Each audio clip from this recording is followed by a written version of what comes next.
ওই যে প্যান্ট খুলে মনে করো ওর সাথে যা করার করছি।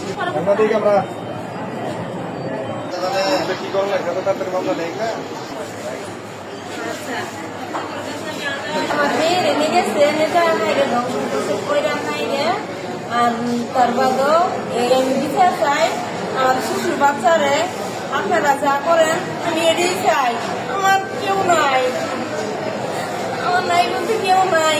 আমার এই পিচ্ছি আমার সন্তান আমার খালি দুনিয়ার বই দেখাবো দেখাবো আমার মেয়েরে কত কি করবো, আমার বাইরে হারাই দিব, আমার স্বামীরে বাইরে হারাই দিব, ইয়া হাই রে ওই করবো পর্যন্ত আমার মেয়ে কথা খবর তো দেয় না। অসুস্থ হয়ে গেছে কাছে নেতারা তো আইতে দেয় না, হাসপাতাল আইতে দেয় না, কি করে কাইতে মিলে হারাই দিব। শুক্রবারে দিন 4:30 বাজে খেলতেছে, দুইজনে ধরে না যায় মনে করে পিচ্ছিটা হাতে কেমন করছে এ আর ছুটতে পারে না, দৌড়ে দৌড়ে যাওয়া লাগাইতেছে, হাত মুখ মনে করেন বন্ধ করে রাখছে। ওই যে প্যান্ট খুলে মনে করো ওর সাথে যা করার করছি। করার পরে বাচ্চাটা আবার রাস্তা দিয়ে গেছে, যাতে আবার কেউ না দেখে, বাড়ির কাছে রাস্তার সাথে দিয়ে গেছে। ও আহের মনে করেন তো ভয় পায়, ডরতে হয়েছে মায়ের হাতে মতো বাপের মায়ের মুখ এই ধরে মনে করেন খাওয়ার সামনে পড়ে গেছে। পরে আমি নিজে দেখছি যে হ্যাঁ দেশের অবস্থা খুবই খারাপ হয়ে গেছে। আমরা মনে করেন হসপিটাল নামেও তাও আবার দেয় না নেতারা, আমরা মীমাংসা করে দিই।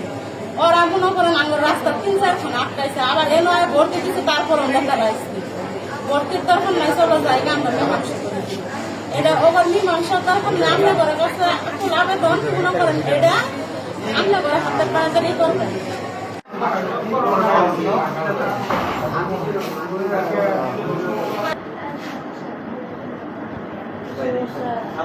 শুক্রবার দিন বিকাল 4:30 আমার মেয়ে আর যার খেলার সাথে দুজনে ডাইকিনে যায়, বলে যে আমার ঘরে কার্ডন দেয় এবারে কইনে যাওয়ার পরে দুজনে ডেরাপ ধরে ধরার পরে ওই ছোট মেয়েরা ডেরাপ কেমন ছেড়ে যায়। এরপরে আমার মেয়েরে সে দর্শন করে আমার কয় আমি বলে পাগলা যান বলে আমার এখানে বন্দি বাই করছি এলে আমার কয় আগে আমি থানা তো যোগ দিচ্ছি, এখন আমি বিরোধ চাই বাইরে আমার মো করে এলে আর কয়।